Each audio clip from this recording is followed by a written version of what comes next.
Hello there. Police Scotland now want a chat with the SNP executive team.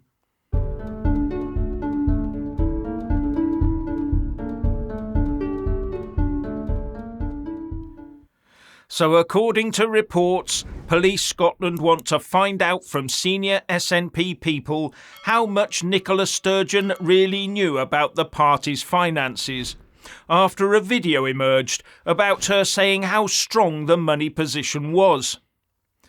Now, I'm no copper, but why not drag her in for an interview? Surely that's the way to do it. Anyway, the video in question is, I think, the one I've talked about before, showing Sturgeon telling the party's National Executive Committee members that the party has never been in a stronger financial position than it is right now. I'm not going to get into details, but just be very careful about suggestions that there are problems with the party's finances, because we depend on donors to donate. There are no reasons for people to be concerned about the party's finances. And she went on to say that they needed to be careful to not suggest there were any problems. That sounds like the sort of language bankers tell their staff to use on their clients while a bank run is in progress. And it's reported that this has led the police into asking questions about how much she really knew about the finances and wanting to find out more from the party's executive committee. A more pertinent question would be, as a signatory to the accounts, isn't it Sturgeon's job to know? And now Sturgeon supporters are claiming that the police investigation into their heroine is based on misogyny by people who just hate Nicola. But it's two men, Peter Murrell and Colin Beattie, that have been arrested, questioned and released without charge, not Sturgeon. She seems to be leading a charmed life. As ever, when you don't like what other people are doing, get an ism into play and call the other side ists.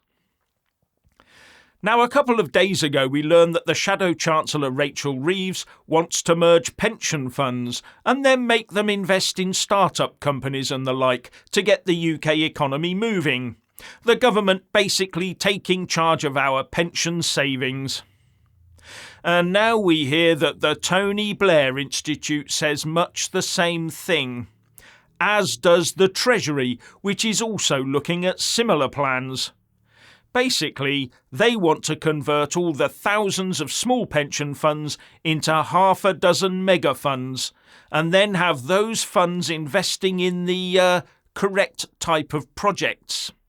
And you can imagine what those will be, can't you? And get this, the Institute says that the UK pension system is in a mess, and that while other factors have clearly contributed, the root cause of these problems can be traced to accounting and regulatory changes to the UK's tax and pension systems in the early 2000s. Now, can anyone remind me of who was Prime Minister in the early 2000s? And whose Chancellor raided and ruined the pension pots while selling off our gold for a song to raise money for the government? So we've started a high-tax regime, making potential investors think twice about coming to the UK, especially after the 75% windfall tax on the North Sea, which is already driving people away and will end up losing us jobs and tax revenue once Labour doubles down on it. And now we're going to take the pension savings of the nation's people and plough that money into the things the markets won't invest in. Have I got that one right? And with the opposition looking at it, the Tony Blair Institute backing it, and the Treasury looking into it, I get the feeling this is a done deal, and all they're doing is flying the obligatory kite to gauge the public response and how they're going to force it through.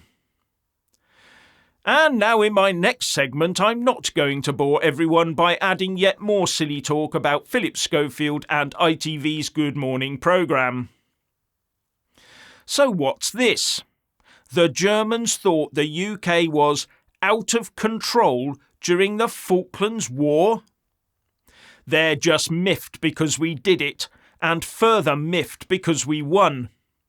It turns out that the Commissioner for Latin American Policy at the West German Foreign Office, a Herbert Limmer, was chatting with his US opposite number in the US Embassy in Bonn a couple of days after the Argentine light cruiser the Belgrano was sunk by HMS Conqueror while it was outside of the 200 nautical mile total exclusion zone, with the loss of 323 lives.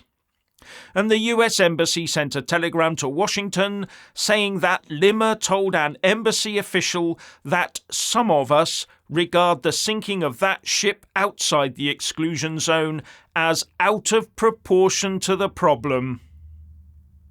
And it went on to say that Limmer told them that the British are out of control and may go too far. We were meant to roll over, go to the United Nations to get some sort of ruling or decision from them, and then do absolutely nothing. That's what the world wanted, and that's what the world expected. But we instead did the right thing, and part of that included the dispatching of Argentine military assets. But it gets worse. According to Limmer, many of the other European Community member states held the same view as he did. And Limmer went on to be West German ambassador to Argentina. Now remind me, where did all those war criminals flee to with their ill-gotten gains? And maybe a bit of control and not going too far within Germany and the territory they ruthlessly took in the middle of the last century might not have come amiss. So one of the group of Just Stop Oil activists that spoiled a Chelsea flower show garden with orange dust turned out to be the clerk for Wadsworth Parish Council and is now in danger of losing her job. How sad. With a source on the council saying they will follow due process. And it appears she remains unrepentant, saying it was the right thing to do. Now the protesters claim they used biodegradable orange powder, but the RBC Bruin Dolphin Garden designer, Paul Hervey Brooks, reportedly said it was permanently damaged. These eco-loons need to be stopped with far firmer action than being shown by the authorities at the moment. They appear to be quite prepared to keep making everyone else's life a misery while they are left to their own devices. So 4 MPs have been forced to cough up to repay driving penalties that they claimed on expenses. 3 Tory MPs, Amanda Soloway, a junior minister no less, Tim Afolami and Simon Hoare, the chair of the Northern Ireland Affairs Committee, and 1 SNP MP, Dave Dugan. Now, I've served a couple or more decades in public service, and it would never have occurred to me to pull a stunt like that. And had I attempted, I'm sure I'd have been given a bit of a rap across the knuckles.